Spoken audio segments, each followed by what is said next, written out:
ดาวน์โหลดแอปดาฟาโกมานี่มิจะโซกกับโซก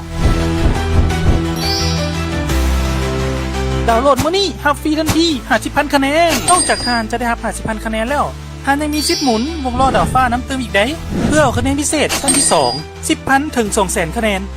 รับส่วนลดทันที 18% เวลาทานซื้อเลขและทานยังจะได้รับเงินแนะนำ 4% เวลาหมู่ทานซื้อเลขเติมอีกอย่าลืมดาวน์โหลดแอปดาวฟาโกกันหลายๆเด้อแอปเดียวครบจบที่ดาวฟาโกเมืองปทุมพรขับเคลื่อนเวียกงานการเมืองแนวคิดด้วยการเผยแพร่มติกองประชุมของพรรคเพื่อสืบต่อสุขอยู่คุณภาพเวียกงานการเมืองและสร้างความเข้าใจร่วมกันในการจัดตั้งพันขยายมติของพรรคให้เข้าสู่ชีวิตตัวจริงดังนั้นในตอนเสาร์ของวันที่23มิถุนายนนี้อยู่ที่สโมสรของเมืองปทุมพรได้จัดพิธีเผยแพร่เสื่อมซึมและพันขยายมติกองประชุมใหญ่ครั้งที่12ของพรรคมติกองประชุมใหญ่ครั้งที่4สมัยที่เก่าของแขวงและมติกองประชุมใหญ่ครั้งที่6สมัยที่เก่าของเมืองปทุมพรอย่างมีความหมายทางการเมืองอันลึกซึ้งให้เกียรติเข้าร่วมและเป็นประธานในพิธีมีสหายสมจิตแพงสวัสดิ์กรรมการพรรคแขวงเลขาพรรคเมืองสหายแก้วตาญวงศาห้องเลขาพรรคเมืองประธานองค์การกวดกาพรรคลัดเมืองสหายแขกแก้ววงประเสริฐกรรมการพรรคเมืองหัวหน้าคณะโฆษณาอบรมเมืองพร้อมด้วยบรรดาสหายกรรมการพรรคเมืองหัวหน้าองค์การออมค้างเมืองกำลังป้องกันศาสตร์ป้องกันความสงบมีสมาชิกพรรคและพนักงานรัฐกรเข้าร่วม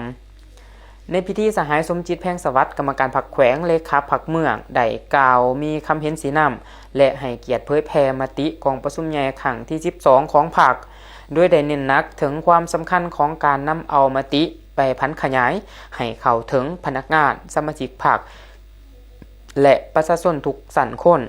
เพื่อให้เกิดความเข้าใจอย่างลึกซึ้งถูกต้องและรอบด้านสหายได้ชี้แจงว่าการเข้าใจมติอย่างท่องแท้แม่นพื้นฐานที่สำคัญของการหันเอามติของพรรคเข้าสู่การจัดตั้งปฏิบัติให้ปรากฏผลเป็นจริงและสอดคล้องกับสภาพตัวจริงของท้องถิ่นจากนั้นสหายแก้วตาญวงศาได้ขึ้นเผยแพร่เสื่อมซึมและพันขยายมติกองประชุมใหญ่ครั้งที่4สมัยที่เก่าของแขวงโดยได้สรุปบรรดาเนื้อในที่สำคัญแนวทางขาดหมายและทิศทางการพัฒนาของแขวงในระยะใหม่พร้อมกันนั้นสหายแขกแก้ววงประเสริฐยังได้เผยแพร่มติกองประชุมใหญ่ครั้งที่6สมัยที่เก่าของเมืองโดยเน้นใส่บรรดาจุดหมายแผนงานและมาตรการที่สำคัญของเมืองในการสืบต่อพัฒนาท้องถิ่นให้มีความเข้มแข็งหอบด้านยกสูงประสิทธิผลการนำผ้าสีน้ำสร้างความเป็นเอกภาพทางด้านแนวคิดและการกระทำให้สอดคล้องกับมติของขันเทิงการจัดพิธีเผยแพร่เสื่อมซึมและพันขยายมติในครั้งนี้เป็นการสร้างความเข้าใจร่วมกันให้แก่บรรดาพนักงานสมาชิกพรรคและกำลังป้องกันศาสตร์ป้องกันความสงบของเมืองเพื่อกำหนดทิศทางในการนำมติของพรรคไปสู่การจัดตั้งปฏิบัติให้เกิดมรรคผลตัวจริง